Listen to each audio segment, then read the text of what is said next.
Hi everybody, my name is Dave Marsh. I'd like to welcome you to this Matrix Quick Tip tutorial. And today we're going to take a look at how to create and export driving directions in Matrix.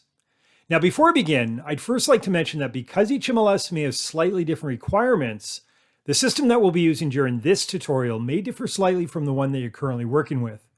Nevertheless, the functionality is the same, and for the most part, whatever you see during this tutorial, you'll easily recognize in your own system.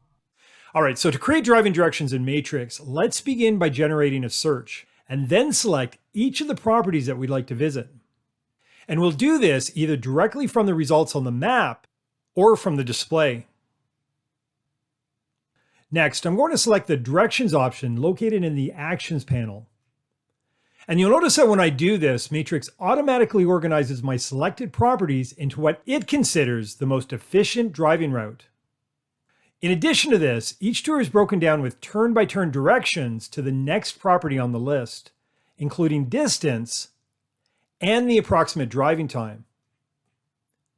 Now, if you'd like to add other locations to the tour, for example, lunch at your favorite restaurant, simply select the Add Location button, fill in the required information, then drag and drop it to wherever you'd like it to appear. All right, so now that the directions are finalized, let's go ahead and email them to my client so they know exactly where we're going and how long they can expect to get there. And while we're at it, let's also include a copy for myself. And what our customer will receive is a notification that includes a link to the directions. And finally, back in Matrix, I also have the option of forwarding this route to view in Google Maps, where I'm able to explore each location as well as access additional Google functionality.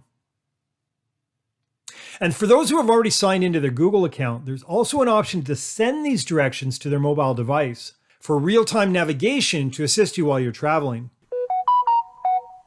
All right, well, this concludes this driving directions tutorial. I'd like to thank you for watching and hope that you can join me for another session. Take care.